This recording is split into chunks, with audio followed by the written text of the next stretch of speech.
What's up? Welcome back to my channel, or for the first time if you're new, I'm Sylvan, and today I'm going to be reacting to Fruits Basket, Episode 9.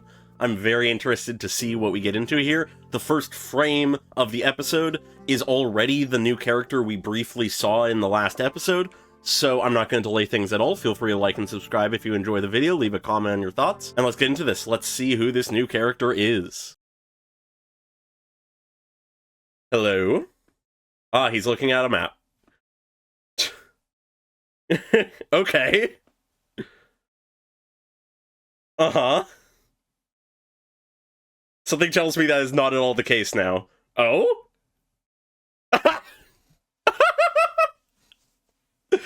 Oh my god. The bait and switch. Oh, I love that. For that brief moment, you think he's gonna be a really cool, like, biker guy. And then, I mean, yeah, he is, but it's a bicycle. That's so fucking good. Oh, I hope he's that goofy in actuality. Seems like it might very much be a character who is, I don't know, very goofy, but not intentionally. That's sort of the vibe I'm getting. Because otherwise he seems very cool and reserved and stuff. Huh.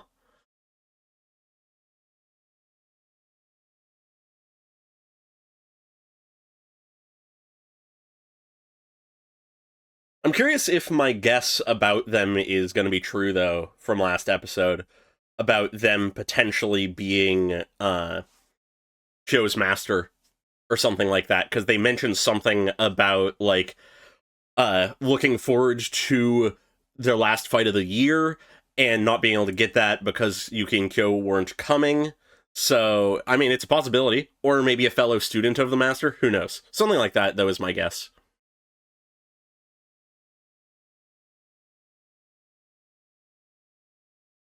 The ending of this opening just always gets me. It's so good.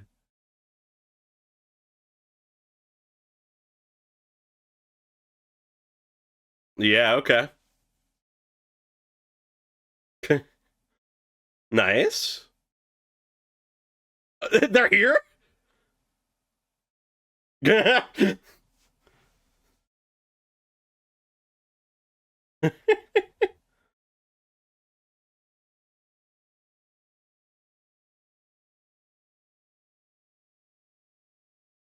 So did they just meet her out here, or were they all going on a grocery run and just let her handle it? Yeah. Aww. Aww. Yeah, okay, they were going together.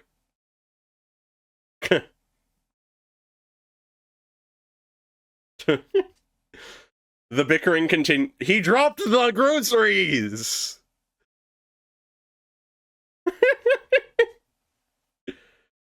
Oh god, that is brutal. Oh? Is that his bronchial problems? Hmm. What?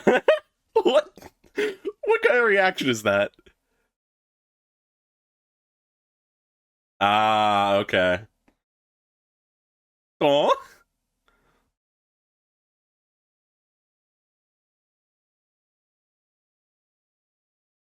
Yeah, good to be careful. Hopefully, but...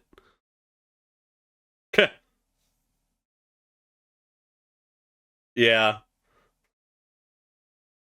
What? Yo!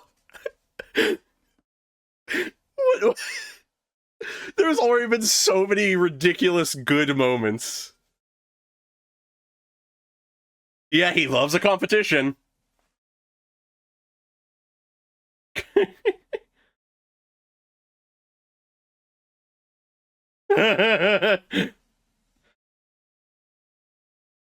Oh my god, we've never seen him like this.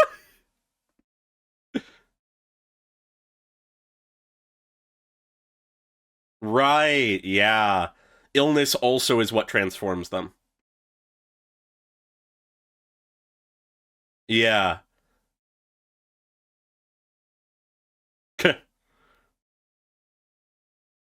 It's better for Yuki to be okay and not expose his secret unnecessarily.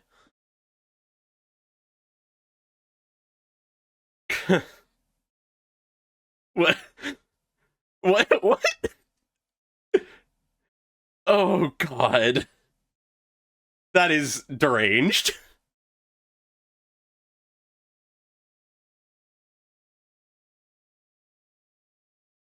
Are you sure? Oh my god, I love hyper competitive Kyo.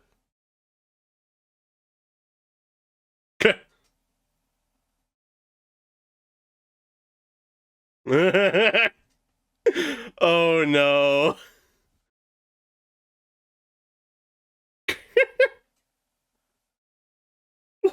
Okay.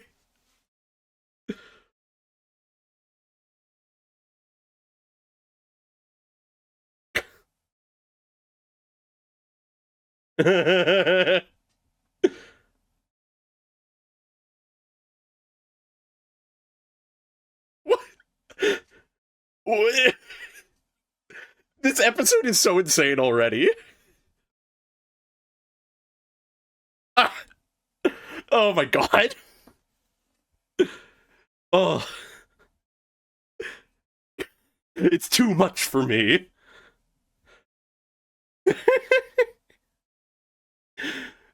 Oh my god. Yeah. Oh my god. Wait, did he not have his shoes on?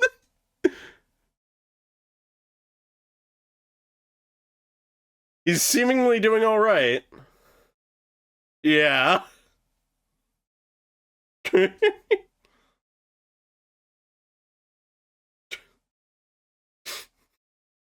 They very well might catch up with you. Oh. Oh, he. Okay. Saw the white hair, thought it was an old man. And she's tripping onto. Oh god, how can she be that uncoordinated? I guess they are on a slope. God, I love his outfit.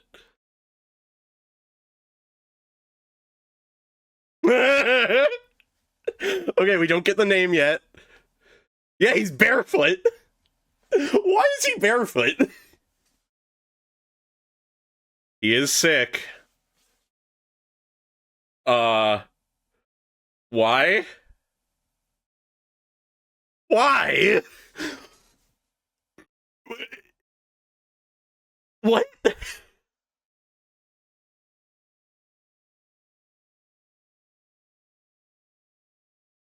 Haru, okay.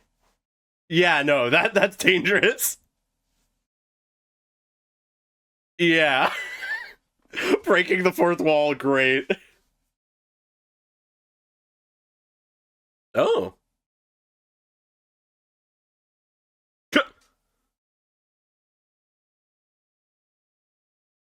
What? People are coming up. Okay, just abandoning the race. Okay. Hmm. Wait, really? He's younger? Huh.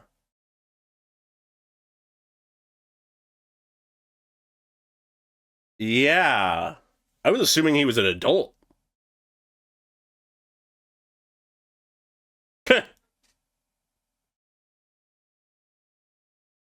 Okay.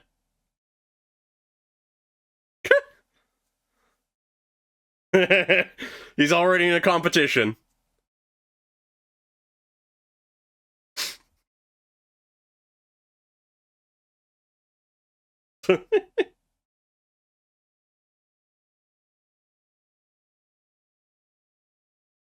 Huh. Uh-oh. What? The fucking aerial headbutt.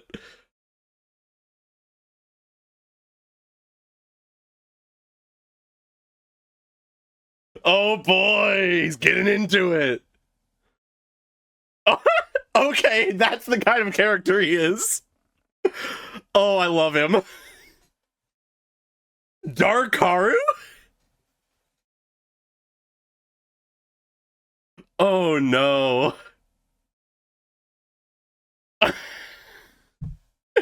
Okay.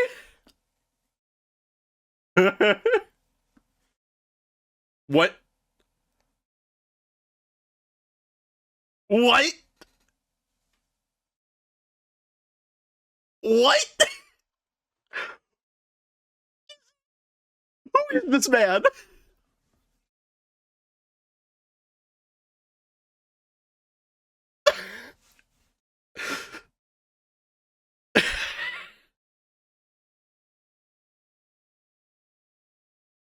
Oh?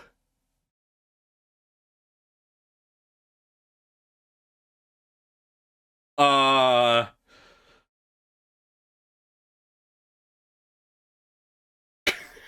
Jesus Christ. Yeah, what the fuck? Uh, Kyo? I love this track. I love that they're having this whole ass anime fight and we're barely seeing it.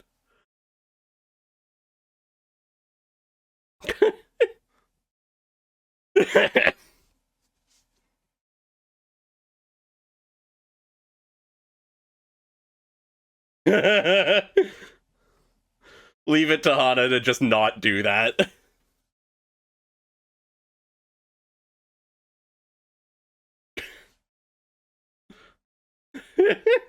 Yeah. God, this is such a departure, but I love it.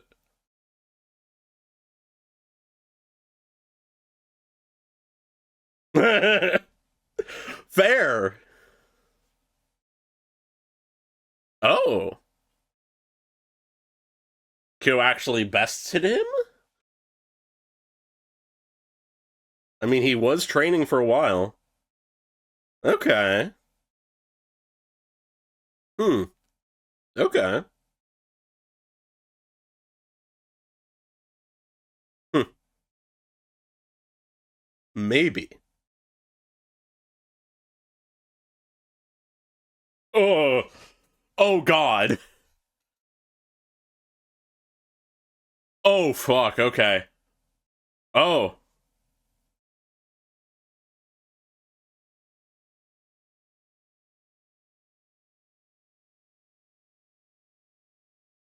Yeah, no, not the main house. And he switches right back. Okay. Sensei.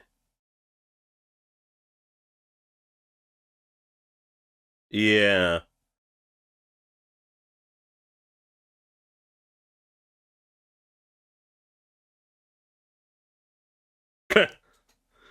This fucking guy. What? Okay. Out of nowhere? Yeah, okay. Oh?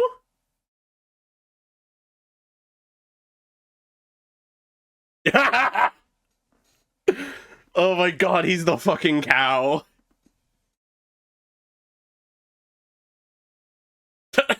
That's a transition. It's here?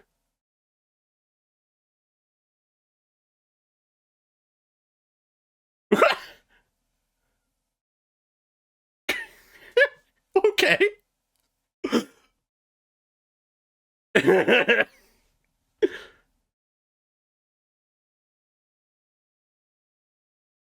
He's eating the clothes.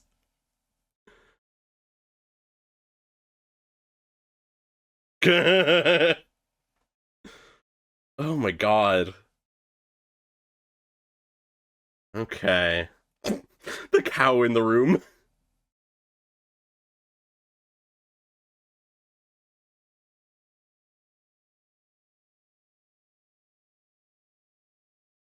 Yeah, there's no way she's leaving him here like this.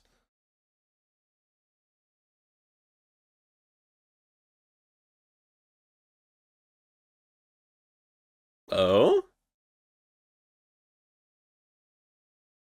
Mmm.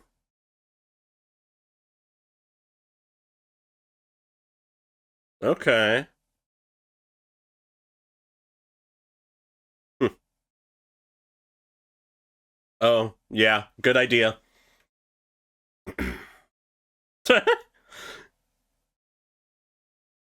Poor Toru.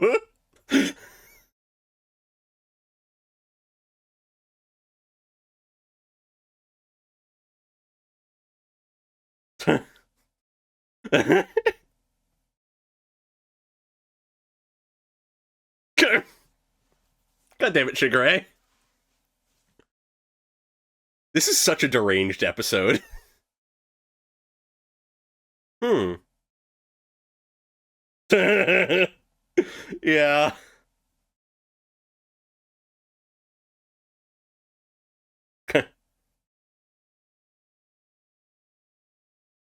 Okay.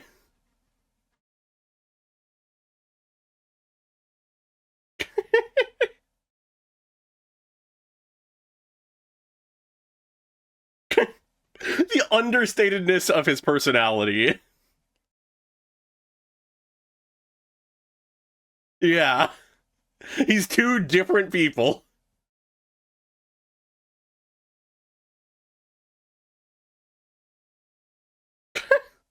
Jesus.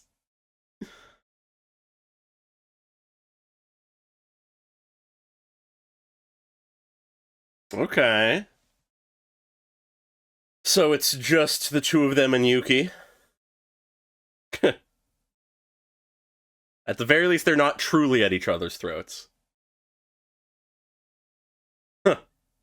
That's better. Jesus.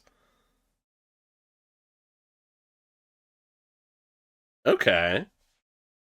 Yeah. Ah, someone calls it out. Of course she would react that way.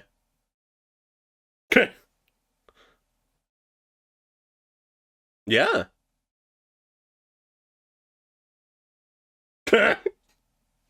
Jesus Christ. Uh-huh. Oh. What changed? Hmm.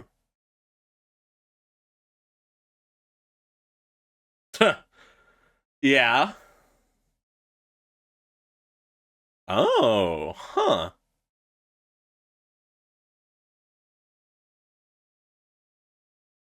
Ah. I mean, yeah. I can understand that.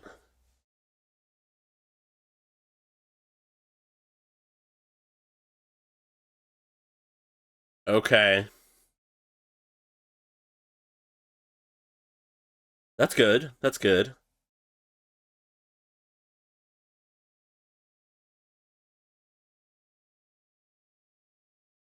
Yeah, I mean, it's hard to stop people from making fun of you. Oh. All his hate was just placed on the idea. Yeah.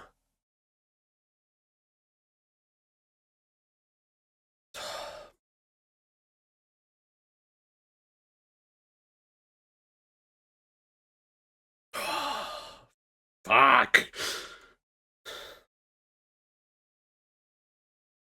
Oh?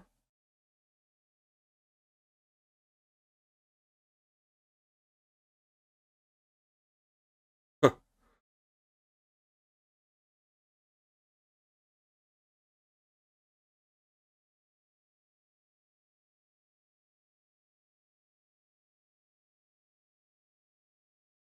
What are you? So don't listen to them. If you know it yourself.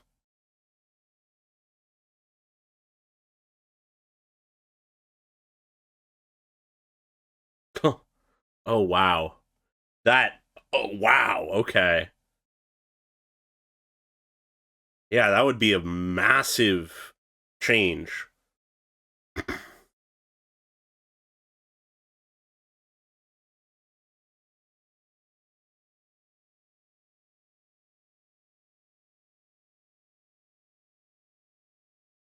When faced with an actual person. Yeah.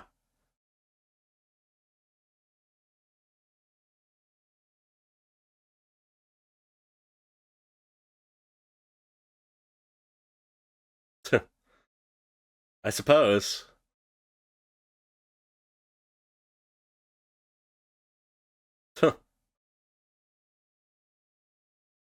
Ah, you picked up on that.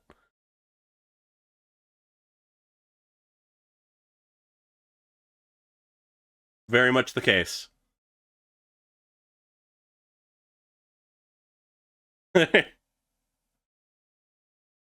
uh, what is this? I'm worried.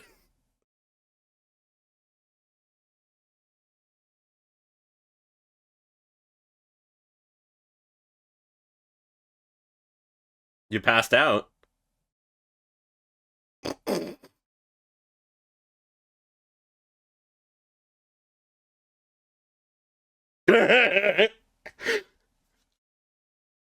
God. Yeah, it was.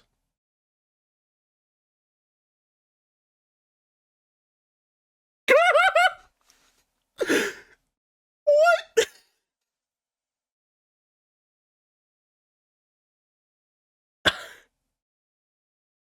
Oh my god. That was enough.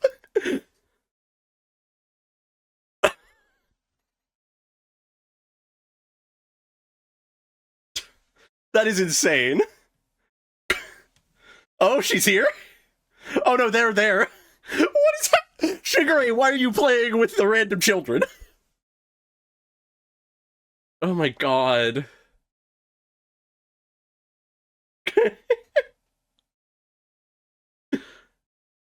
Oh, poor Hattori. Oh my god, this episode. This episode is so deranged. I absolutely love what they did with this episode. So at its core, this episode obviously is an introduction to Haru, but it also gives us a lot of really good moments just with the cast as it's been established so far. For almost half the episode, we go without having Haru introduced. Properly, at least. He has the cold open, but then after that, he doesn't show up until about like 8 minutes in or whatever. And to start with just sort of the smaller character details and then move on to Haru, there's some very interesting and solid character moments for both Kyo and Yuki in this episode. Other characters like Shigure and Hana also have great moments, but I'm going to focus in on sort of our core cast for a moment, as people like Shigure and Hana are more having comedic bits, where the stuff with Kyo and Yuki is a bit more actual characterization, I'd say. For Kyo, a lot of it lands in that more comedic zone as well, but it is interesting because it's something we haven't really fully seen of him. We haven't seen him truly in a established competition of physical might, even if it is just a marathon. The way that he gets so amped up and excited and pumped up, every moment we see of him in this initial bit of the episode is just the most excited and energetic he has ever been. And it's just really cool to see him totally in his element in a moment of passion. Because though he isn't necessarily a super reserved person in his self-expression, he isn't very prone to letting him express his interests. So to see him so openly excited for and amped up for this marathon is really fun. But meanwhile, we have Yuki, who I think has some very pertinent moments. First off, throughout this episode, he has a cold, so he's just a little lower energy, not as energetic, that kind of thing. Not to say he's particularly energetic usually, but you know. But the thing I want to touch on the most is the very, very brief flashback we get. That, I think, is the most pertinent thing in almost this entire episode.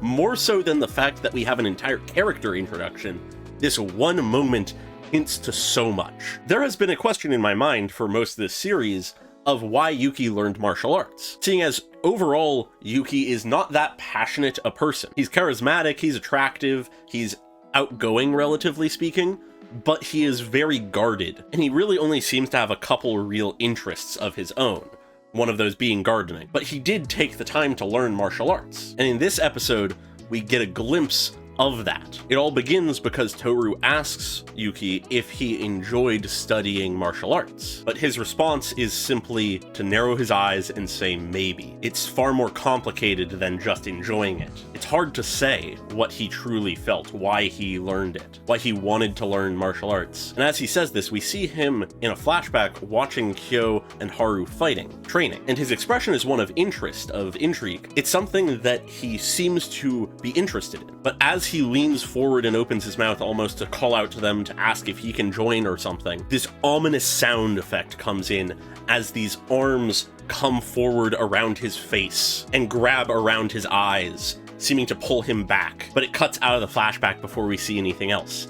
And I can only think of one person that this could match: Akito. It is something deeply ominous and scary. Every episode they make Akito seem more and more like a monster, something to be feared, something to avoid at all costs. In this moment, it feels like Akito held Yuki back from taking interest in things like martial arts, but he did learn it, so it's not immediately clear to me what exactly happened. All I know is it feels wrong. Akito wants to possess the members of his family, to have control over them, and it seems like one of his main ways to maintain control is to destroy the passions and feelings and emotions of those in his family. We see it in Hattori.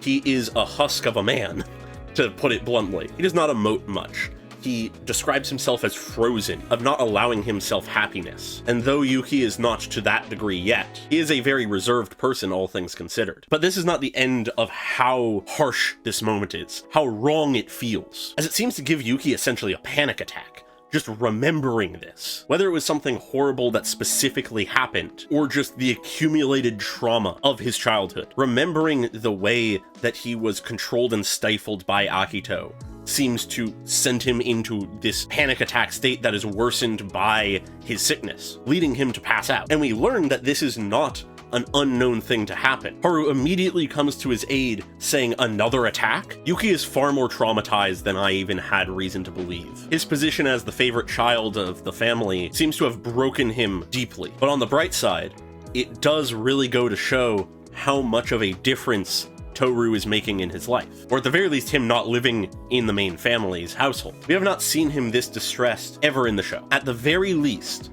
since Toru's arrival in his life, he has not had a panic attack until this moment. He is doing much better than he was, but he is still traumatized. There are still moments too horrible to remember, but it continues to instill in me the fear of Akito, the hatred of Akito. But moving on from that, we have Haru, who is a wild character. He is an utter goofball. He is a very not self-aware person. He has this very chill and casual vibe to him. Nothing really elevates his attitude. He's this very understated person, but he is also just so goofy. He gets lost easily, just ends up wandering around lost for days, but seems completely fine. He acts all cool as he rides a normal-ass bike. But he also has another side to him, quite literally, but more generally sort of character-wise. He isn't all just goofiness. His childhood was not great either. We're seeing a pattern here. No one in the Soma family had a great childhood. We've heard nothing of Shigere's childhood, so perhaps he's one of the only ones who has had a decent childhood, but I would not be surprised if we get to see why that is not the case someday. But everyone we have learned the past of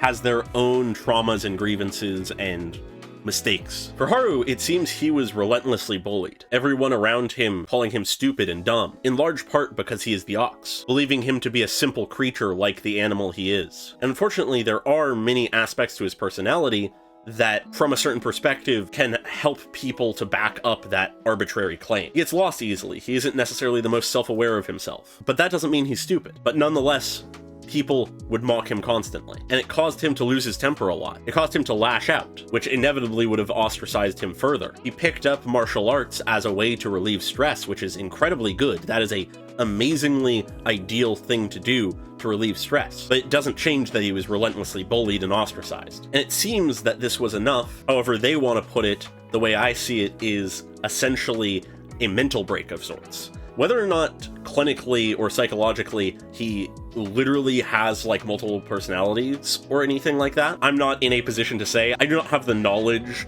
or anything to say that for certain, but it seems like in one way, shape, or form that this was enough for him to develop a second personality, have this mental split of sorts. All of his passion and anger and energy and just sort of base desire, honestly, has become part of his dark persona, as they call it. Something that bursts forth on occasion when he gets too passionate, where his light persona, as I believe they also referred to it as, is the more reserved and sociable version of himself. It's very interesting, but of course tragic to see, because though everyone in this story essentially has traumas, and everyone from the Soma family in one way, shape, or form is broken, he is the one who is the most obviously damaged, I'd say. But regardless of what actual like form of like mental illness or whatever he has, assuming that that's what they're trying to get at here, I'm trying not to make too many claims about what exactly is going on, because unless they just state it outright, I don't have the experience or know-how to speak well on it. But regardless of what form of whatever is going on with him, his trauma and issues are one that seem to manifest most explicitly of everyone we have seen. It's very easy to draw a line between his childhood traumas and the development of this dark persona. But just because his issues are more obvious than any other character so far, it doesn't mean that he isn't his own person who can function and live and have a happy life. It's just more obvious. He is his own person who deserves to be looked at as his own person, or at the very least character if we're not wanting to get too personal about it. We are watching a fictional show after all, but there is more to him than just this. As one of his vents for all the stress and pain of the bullying and the trauma, when he was a child, was none other than Yuki. Much like how Kyo and Yuki are constantly butting heads in a way that is reminiscent to the original Zodiac Tales, where the rat tricked the cat, there was also this anger directed at Yuki, the rat, by Haru because of the way that the rat and the ox are personified and associated. Much of that initial bullying came from people saying that he's just like the ox who was just used by the rat, because they were dumb enough to fall for anything the rat said. And so where all this bullying landed on him, he directed all of the anger and sadness and rage from that at Yuki. But he had never met Yuki. He just had this idea of the person, of the rat. It's much easier to hate someone and direct all of your grievances onto someone if you do not know them. And this can be perfectly seen by what happened when they finally met. Haru let himself lash out at Yuki, shouting at him, telling him, "You're the reason everyone calls me stupid." In this moment, he was lashing out at the symbol of his hatred. But Yuki, the person, responded, "They call you stupid, but are you? What do you think? Do you think you are stupid? Do you think they're right?" And that enabled Haru to say for certain for himself, "I'm not stupid. They're wrong." And Yuki, being, even as a child, one of the most well-spoken and charismatic people in this show, simply responded by saying, "I believe you." For someone to ask you for your opinion and believe you when you offer it up is huge for anyone. To know that there is someone who does not see you as just a dumb, stupid idiot with no proof means so much. And well, it seems that, among other things, that led to Haru developing feelings for Yuki, which I find very interesting, very fun, in fact. And though it's played for laughs a lot, the way that Haru just so casually will admit his feelings for Yuki and claim that he'll make him his, that kind of thing. We'll have to see how they go about it in the story in future episodes with future appearances, because it is possible that it's just being played for jokes and it's just meant for comedy. Though it's played for laughs, it is something worth taking seriously, I think. I am currently looking at Haru as another romantic rival. Toru now has a romantic rival for both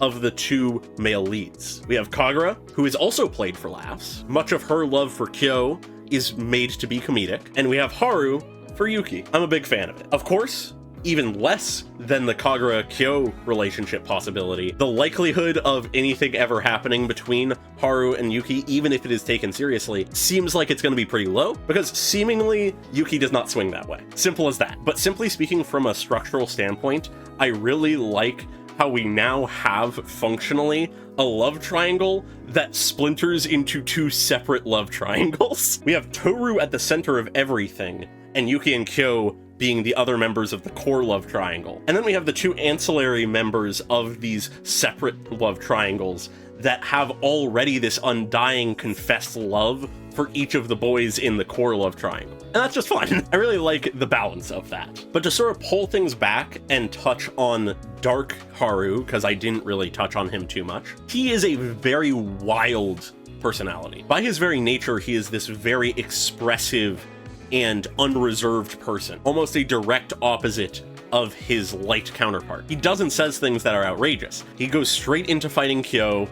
He taunts about how he's gonna make Yuki his, and he makes taunting boasts at Kyo about making Toru his as well, just as a way to get to Kyo to make him angry and want to fight. And he is also this unabashed flirt, saying that if he's gonna hug someone, he wants it to be someone cute. That kind of thing. And he goes a little far with his statements at multiple points. We'll have to see if he would ever truly act on some of these instincts, but very much it does a good job of presenting Dark Kyo as this more passionate, aggressive, unreserved version of himself. To use sort of Freudian language, he is sort of the embodiment of the id, where the other side of him, the light persona, is the hyper-reserved, non-reactive version of himself. But moving on from Haru, I think the last thing I want to touch on is something that happens very much at the end of the episode, which I think is just really, really cute. While they're waiting for Yuki to wake up to see if he's better, Haru tells Toru something she could do to essentially tease Yuki and see how much of an effect she has on him. He sort of describes it as a way to prove the effect she has on him. And it's very simple, calling him by his given name. Something she has not really ever done, if ever, I think. I don't think she has. She's always just called him Soma.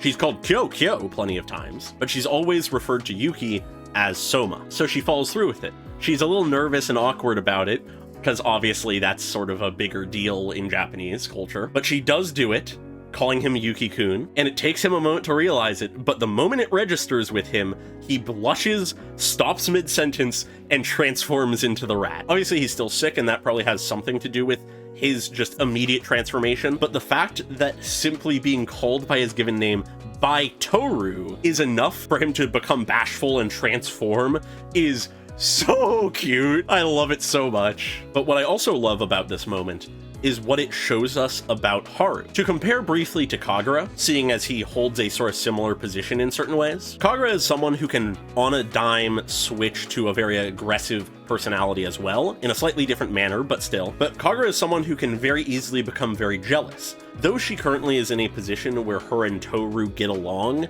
and they, actually could potentially call each other friends if they actually met more, she very easily can just misinterpret something and get hyper jealous. Where Haru can see how much Toru means to the person he loves, and instead of getting jealous, be happy about it. Be happy that the person he loves is happy. It doesn't mean that Haru isn't going to stop trying to win Yuki over, but he's going to do something that makes Yuki happy even if it isn't specifically him causing it, which I like. I like that he is more comfortable, at the very least in his light persona, with letting Yuki have people who he cares about, other than him. He's not overly possessive in that manner. He doesn't seem to believe that his love for Yuki means Yuki cannot love anyone else. We'll have to see how that goes when it's further tested as Yuki and Toru get closer together, but I imagine that with all of these characters, these are things that we are going to unpack in time. But now to sort of move towards the end of the video, the end of the analysis, there's just a few more things I want to acknowledge. One is a thought that sort of occurred to me, is all the characters have their own ways that they are associated with their corresponding zodiac animal. Kyo constantly has all of these cat-like mannerisms and attitudes. Shirei is this sort of happy and empathetic person in a lot of ways. He's a caretaker of sorts, sort of matching a dog in a lot of ways. And I could go through all the characters that we've met so far like this. Kagura is hyper-aggressive and tunnel-visioned constantly. She can flip on a dime going into this rage, much like a boar. And in the case of Haru, he has a lot of stuff that actually works very well for his representation as the ox. He's this person who normally is very calm and understated, much like how an ox or cow most of the time isn't that sort of energetic or aggressive, but much like how he has his dark persona that is this much livelier, aggressive version of himself, an ox can be thrown into a rage and rampage.